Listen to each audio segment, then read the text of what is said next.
pendant longtemps, avec ces produits, il milite et il fait des efforts pour que nous puissions vivre dans un environnement sain. Avec ces produits, il nous aide à lutter contre les ravageurs, que ce soit en milieu rural ou en milieu urbain. Il y a de cela quelques années, il a ajouté à cette activité des activités agricoles. Chez lui, que nous recevons aujourd'hui, fait partie de l'un des entrepreneurs qui se battent de jour comme de nuit pour l'autosuffisance alimentaire au Niger. Sidi Lamine Abdulkader est notre invité dans Hybride le podcast. Si vous êtes nouveau ou nouvelle sur la chaîne, n'hésitez pas à vous abonner parce que c'est ici qu'il y a le rendez-vous des meilleurs et de ceux et celles qui font l'impact au Sahel. Sidi Lamine Abdulkader, bonne arrivée grand frère. Mon cher Olivier, merci beaucoup pour l'opportunité donnée.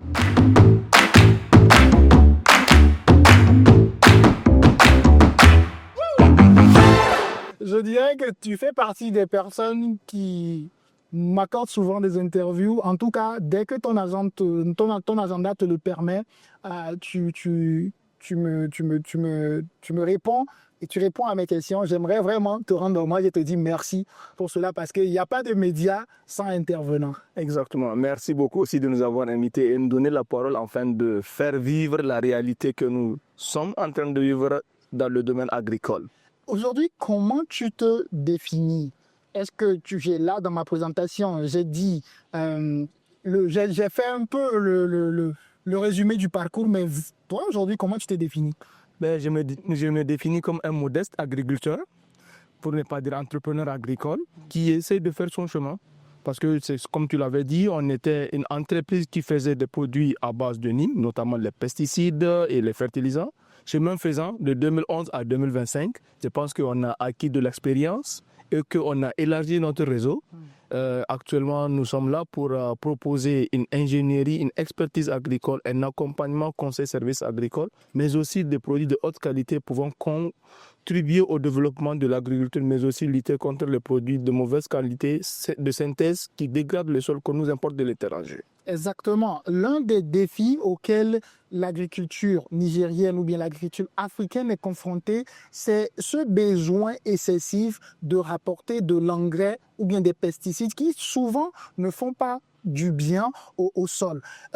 Est-ce que tu peux nous dire un peu d'où vient ce réflexe? Parce que nos ancêtres ne vivaient pas comme ça, quand même. Non, exactement. En fait, quand tu prends le plus grand problème que nous avons au Niger, c'est que la chaîne d'approvisionnement en intrants agricoles n'est pas très bien contrôlée. C'est-à-dire aujourd'hui, si tu fais un peu la remarque ou bien tu fais le tour des distributeurs agréés d'intrants et matériels agricoles, tu verras que 80 à 90% des produits que nous utilisons au Niger sont importés. Et naturellement, c'est des semences hybrides, c'est des semences F1, souvent c'est des OGM. Au fait, ces semences-là, c'est vrai, elles sont efficaces pour un temps, mais le plus grand problème, elles ne sont pas très adaptées à notre réalité. D'où il nous faut obligatoirement trouver des entreprises locales qui produisent des produits de haute qualité, reconnus, certifiés, agréés et appréciés par les producteurs. C'est vraiment ça qui nous a amené à créer la nouvelle filiale de S3D qui s'appelle ça Solutions agricoles du Sahel pour proposer des solutions sur mesure. Pourquoi c'est ce problème? Faites seulement un peu le tour de la ville de Niamey, dans les périphéries, vous allez voir des jardins. À vue d'œil, ça peut coûter 50, 100, 200 millions, mais aucune activité n'est dedans.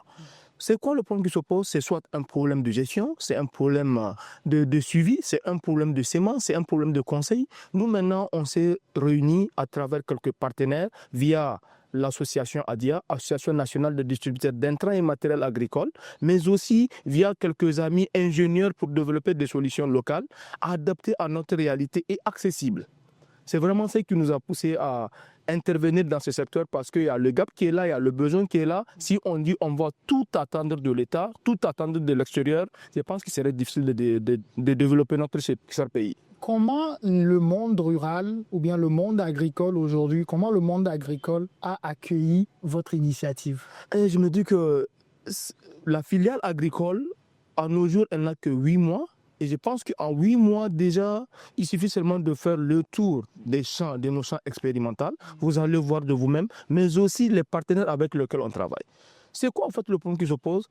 Je vous dis qu'il y a un manque sérieux. Et vous savez aussi, depuis l'avènement du 26 juillet, à maintenant, quelques frontières sont fermées. Exactement. Du coup, l'accès à quelques intrants est très difficile et d'autres sont même en rupture. Mais pourquoi, sachant que nous avons la matière première, nous avons les connaissances, nous avons la technologie et que le cadre est favorable pour développer des processus, des projets et des applications qui peuvent nous permettre réellement de grandir dans l'agriculture, pourquoi ne pas le faire? En fait, vous savez, je me dis une chose, nous avons tout. Prenons le cas du phosphate. Le Niger a la deuxième réserve du phosphate après le Maroc en Afrique. Pourquoi ne pas créer une unité de production d'engrais organiques phosphatés qui est reconnue vraiment adaptée au sol nigérien que d'importer de l'urée, du NPK, souvent de la Russie, souvent du Nigeria, souvent de l'Inde, souvent de la Chine.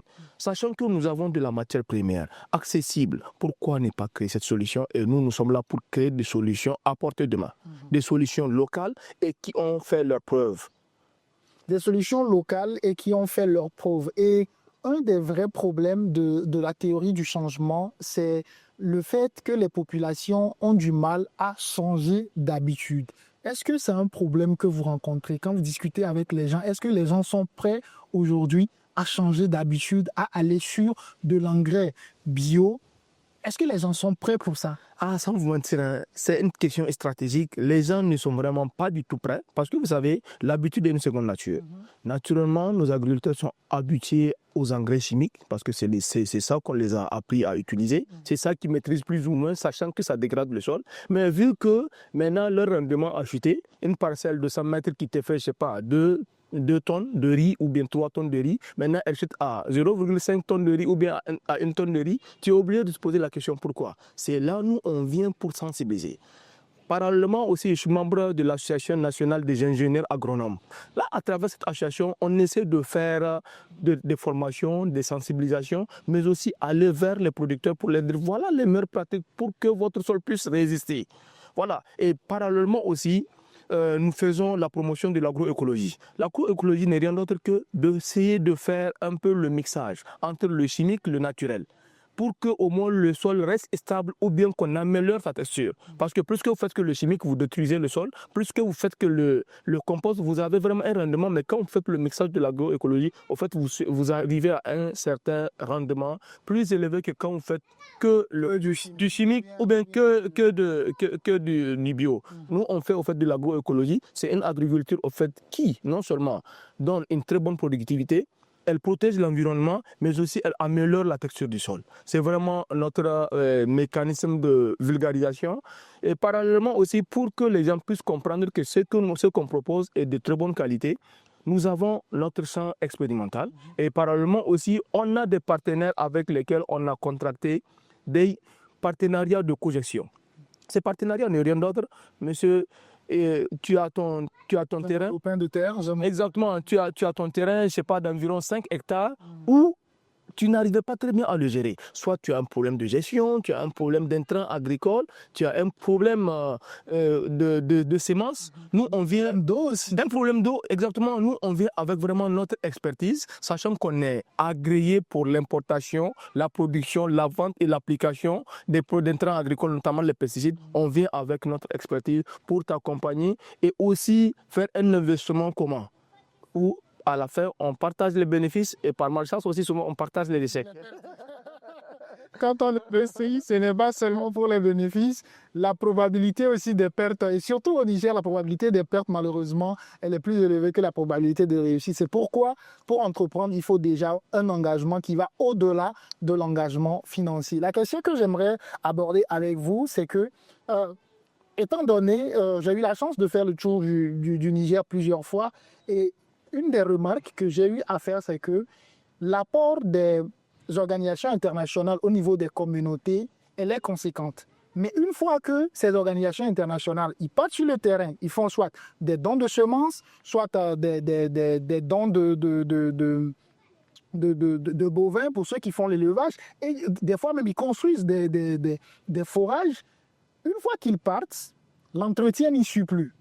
Ce qui va amener à aller peut-être dans des champs où nous avons visité, où le forage est là, et ça ne fonctionne plus, les semences qu'on a amenées sont stockées quelque part. Quelle est l'approche que vous proposez aujourd'hui à ces organisations pour qu'on ne refasse plus les mêmes erreurs? Est-ce que vous, aujourd'hui, vous dites, écoutez, avant d'aller dans telle communauté, et de faire des bénéficiaires. Voici les étapes pour que justement, quand il y a des investissements comme ça, que ce soit des investissements durables. Excellente question. En fait, quand tu prends la réalité, qu'on ne peut pas développer un pays avec des dons. On ne peut pas développer un pays avec des projets qui ne cadrent pas réellement aux besoins. Aujourd'hui, tu vois les institutions internationales, notamment les ONG, qui partent dans des endroits souvent où ils viennent avec leur cahier des charges déjà prédéfini quelque part, où maintenant, ces personnes-là à qui ils sont adressés n'ont réellement pas ce besoin. Mais vu qu'ils sont là avec de l'argent, avec des semences, avec des fertilisants, ils prennent.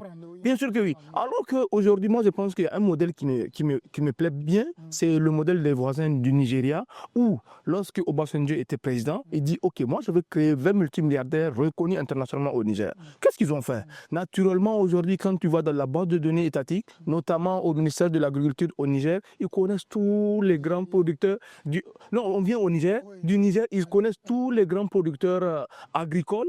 Mais pourquoi dire « Ok, Monsieur Olivier, il a 50 hectares à Niamey, il produit du riz. Maintenant, on va mettre l'expertise, la recherche, l'innovation à ses côtés pour qu'il puisse s'étendre sur 1000 hectares. » Voilà, c'est ce qu'il faut faire. Aujourd'hui, vous prenez quelqu'un qui, lui, il a vocation d'être agriculteur ou bien commerçant, vous lui donnez des intrants agricoles pour aller au champ, il ne va jamais le faire. En fait, l'essentiel pour moi, je me dis que si réellement on veut à ce que ce genre de projet puisse réussir, c'est de trouver des personnes qui sont déjà sur le terrain, qui travaillent, les appuyer à grandir. Maintenant, eux, quand ils vont grandir, ceux qui ne font rien là, ils vont les prendre comme des modèles. Et là, ils vont au moins les emboîter les pas. Et en ces temps, on peut vraiment construire un secteur, une agriculture forte et durable au Niger. En gros, ce que vous défendez aujourd'hui, c'est que ça ne sert à rien de vouloir créer des petits producteurs, mais de créer des grands producteurs autour duquel de petits producteurs gravitent. C'est ce que vous voulez dire. Exactement. En fait, c'est ça qu'on appelle l'agribusiness inclusif.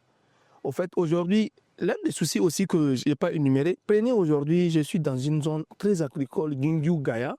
Maintenant, pour avoir accès... Une des zones les plus sous-exploitées du Niger. Exactement. L'accès à ces zones est totalement difficile.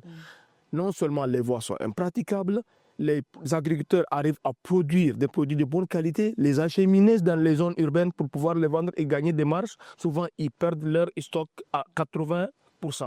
En fait, c'est pour dire que si réellement nous voulons développer notre entreprise, il faut que nous créions une chaîne de valeur complète et complexe qui peut intégrer les petits producteurs, les grands producteurs pour avoir des industries qui peuvent concurrencer les produits importés. Est-ce que ce plaidoyer, parce que ce que vous dites, je suis régulièrement les discours du chef de l'État et puis des membres du gouvernement, ce que vous dites est en phase avec l'actuelle politique du chef de l'État où la vision, c'est clair, l'autonomisation déjà alimentaire, la sécurité alimentaire au Niger. Est-ce que vous faites des plaidoyers politiques? Est-ce que les politiques sont au courant de ce type d'idées, de ce type de solutions que vous défendez? Oui. Que vous expérimentez? Parce que ce n'est pas que la théorie, il y a aussi de l'expérimentation. Non, sur ce point, je peux dire oui ou non.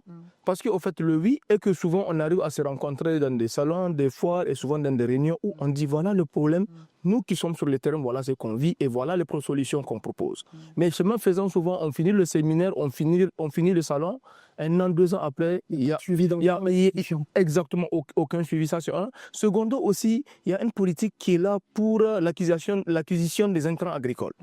Aujourd'hui, il suffit seulement de taper sur Google, tu vas voir le besoin en intrants agricoles du Niger est à hauteur de 600 000 tonnes à 800 000 tonnes. Le besoin Par an. 600 000 tonnes, je pense que c'est beaucoup. Mais maintenant, dans les 600 000 tonnes là, si par chance, je ne sais pas, l'État nigérien est en train de commander, pourquoi ne pas faire sortir 1000 tonnes pour dire que là, on donne ça aux petits producteurs d'intrants afin qu'ils puissent avoir des forces et mettre des produits de haute qualité. Maintenant, chemin faisant, on met à leur disposition la recherche, notamment l'INRA, pour analyser ce qu'ils ont amené. Est-ce que c'est conforme? Est-ce que c'est ce qu'on veut? Ça va faciliter l'émergence des entreprises locales. Et si on n'a vraiment pas des entreprises qui peuvent proposer des produits de haute qualité, sans vous mentir, avec l'importation, on va beau faire, il y aura fuite de capitaux. Et nous, maintenant, on milite pour avoir des entreprises championnes dans le domaine des intrants agricoles, qui soient les semences, qui soient les fertilisants, qui soient les pesticides, qui soient les matériels agricoles. Si je te demande aujourd'hui, quels sont les plus grands producteurs agricoles au Niger? Est-ce que tu peux me donner 5? Si je fais, je peux te donner 2, 3. Mais très malheureusement que eux aussi souvent quand tu vas en réalité. Qui sont ces groupes? J'ai un de mes partenaires, c'est Alaji Ilme Aya, où vraiment il fait vraiment un très bon travail. Il y a aussi le DG de Heket Agro. Exactement. Et quand tu prends à Maradi, on a Alaji Kabir Alpha. Au fait, c'est pour dire que nous avons des champions. Nous avons des champions. En fait, la question, c'est pour que ceux et celles qui regardent cette émission puissent comprendre que on ne parle pas de quelque chose qui n'existe pas. Exactement. On parle De la réalité, exactement terrain. champions qui existent. Vous pouvez continuer le développement. Là, quand vous prenez, au fait, je me dis qu'il y en a plusieurs. Il y en a plusieurs. Aujourd'hui, il suffit seulement d'aller à la chambre de commerce ou bien au ministère. Ils vont vous tracer réellement ce qui évolue dans la production. Partez dans la zone de Gaïa, partez à Tilaberi, vous allez voir un monsieur qui n'est même pas connu à Niamey, mais qui a environ 50-100 hectares. Ici à Djundjo, le chef de canton, il a plus de 150 hectares sur lesquels il est en train de travailler. Et tous les 150 hectares là sont très bien travaillés. C'est pour dire qu'il y a des personnes qui sont là cachées, qui font vraiment des merveilles, mais qui ne sont pas connues. Nous, l'essentiel pour nous, c'est que, même s'ils sont cachés ou bien ils sont connus, c'est de faire des produits de haute qualité, pouvant répondre aux besoins locaux jusqu'à lutter contre l'importation. Vous n'êtes pas sans le savoir, lors de la fermeture des frontières, on avait une pénurie du riz. Mais regardez, s'il vous plaît, le fleuve Niger. Il traverse le Niger sur environ 4000 mètres carrés. Voilà, mais on n'arrive pas à produire assez de riz pour nous nourrir. En fait, c'est ça, moi, je me dis, c'est ça qui est vraiment à combattre. Aujourd'hui, nous avons la terre, nous avons le vent, nous avons le sol, nous avons l'eau. 4 éléments essentiels pour développer l'agriculture dans tous les pays. Nous avons le soleil. Nous avons le soleil. Pour alimenter nos panneaux solaires. Mais très malheureusement, partout où tu vas, en fait, ce n'est pas des méga entrepreneurs agricoles. C'est des gars modestes comme moi avec 1 hectare, 2 hectares. Au plus grand large, c'est quelqu'un qui va jusqu'à 30, 40 hectares. Aujourd'hui, si nous voulons vraiment réussir, c'est que l'État, à travers sa politique de l'ONAHA, c'est bien. Mais je me dis une chose là, le fait de prendre des jeunes, c'est bien de les prendre pour les former, mais prenez des gens qui font de l'importation, qui font de la production en grande quantité, les mettre en évidence, les accompagner pour qu'ils puissent produire et éviter l'importation. Il y a une dernière question, une des dernières questions que j'aimerais poser à notre invité du jour concerne justement ce sujet que tu viens d'aborder, les jeunes. Quelque chose qui a un peu déconcentré les jeunes ces dernières années en Afrique, c'est l'entrepreneuriat. C'est-à-dire, au lieu que la personne rentre dans un système pour apprendre, pour tester et comprendre l'environnement économique, tout de suite, on le pousse à créer son chemin. Ce qui fait qu'aujourd'hui, les entreprises n'ont pas assez de talent parce que tous les jeunes veulent entreprendre, ce qui est pas mal déjà. Mais est-ce qu'on entreprend avec sans compétence, sans expérience? Je dirais non, parce que je ne vois pas comment ça peut y arriver. Quel est ton regard aujourd'hui sur ces initiatives qui, au lieu d'appuyer, là je vois un de mes partenaires qui a lancé une formation de 1000 entrepreneurs, je ne suis pas emballé par l'initiative tout de suite, mon partenaire en question se reconnaîtra, mais pourquoi ne pas former les jeunes sur des métiers stratégiques comme les métiers de l'agriculture par exemple? Quel est ton regard par rapport à ça? Au lieu de former 1000 jeunes en entrepreneuriat, pourquoi ne pas former 1000 jeunes en technique agricole? Non, en fait, si tu prends la formation, la sensibilisation n'a pas suivi le monde entrepreneurial.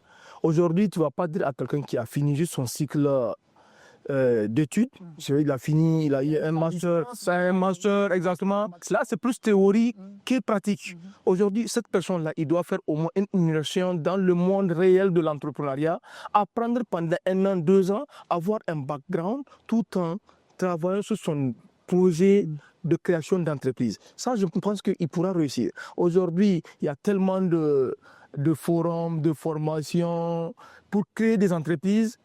Il suffit seulement d'aller aussi toujours à la chambre de commerce. Je t'assure, sur 100 entreprises créées, si tu fais un rétro-pédalage, 3 ans après, il va que rester 50 ou 60 au maxi. C'est pour dire que souvent les jeunes ne sont réellement pas très bien outillés pour entreprendre. Entreprendre, c'est toute une vie. Bien sûr que oui. Tu peux décider de faire le salariat et un jour quitter le salariat, mais quand tu rentres dans l'entrepreneuriat, Tu ne peux jamais quitter. Et si jamais tu loupes ta première entrée, je pense que ça serait difficile de se rattraper. Parce qu'on était à une rencontre là, une des entrepreneurs qui partageait son expérience, elle dit que non, l'un des principaux acquis d'un entrepreneur, c'est sa réputation.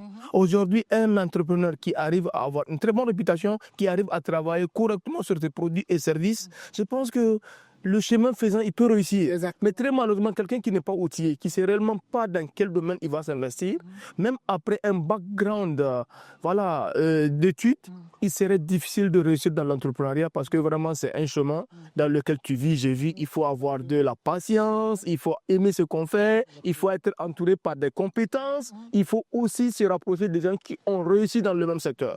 C'est pour dire que nous, ce qu'on veut à travers l'association des distributeurs d'intrants agricoles, à travers l'association des ingénieurs agronomes, à travers le club IAC Inclusive Business Club, c'est de former ces jeunes-là, les donner les outils nécessaires pour qu'ils puissent entreprendre et réussir dans le secteur agricole.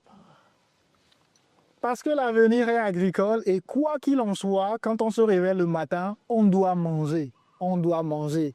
Donc, le sujet de l'agriculture, c'est un sujet qu'on ne peut pas aborder en 20, 25 ou 30 minutes, raison pour laquelle nous allons mettre une pause pour cette émission parce que je sais pertinemment qu'il y aura une deuxième édition, un deuxième numéro pour pouvoir aborder ce sujet. Alors, pour conclure aujourd'hui, qu'est-ce que tu peux dire à un jeune déjà qui a envie de retrouver son chemin? Là, on sort carrément du monde de l'entrepreneuriat, on parle humain, parce que c'est aussi le but de Hybrid, le podcast, de faire parler les cœurs, de faire parler l'humain. Moi, j'ai toujours dit que je continuerai par faire cette émission pour une seule raison, montrer aux gens que c'est possible. Nulle part ailleurs, ici au Niger, c'est possible. Alors, la même question, je te la pose aujourd'hui. Qu'est-ce que tu diras à un jeune qui est en train de chercher son chemin, qui ne sait pas dans quoi investir son énergie? Quel est le conseil que tu vas lui donner? Naturellement, moi, je me dis une chose. L'un des premiers conseils, c'est de faire ce qu'il veut, le faire d'une manière professionnelle, s'entourer des personnes qui ont déjà évolué dans le même secteur, les emboîter les pas, apprendre d'eux avant de se lancer réellement. Parce qu'aujourd'hui, c'est comme fabriquer un produit. Il y aura la phase du maquette, et après le prototype, le test du prototype, mais aussi la mise sur le marché. En fait, c'est le même cycle qui doit suivre en fonction qu'il puisse s'améliorer et de trouver vraiment son chemin. Néanmoins, je me dis une chose. Les Hausa disent que celui qui vend, l'ami de celui qui vend du parfum sent toujours du parfum. Exactement. Tu vois un peu, approche-toi des gens qui ont réussi, approche-toi des amis qui ont une vision. Et aussi, il faut se déconnecter des petites loisivités et autres choses qui ne grandissent pas pour se consacrer dans ce que la personne veut, il pourra réussir. Exactement. Est-ce que tu as un point que tu voulais nous dire pour conclure cette émission? Le seul point est que c'est un appel à tous les Nigériens, notamment à nos hauts responsables, c'est de créer un mécanisme pour valoriser la formation des jeunes pour qu'ils puissent réellement entreprendre, notamment dans le secteur agricole.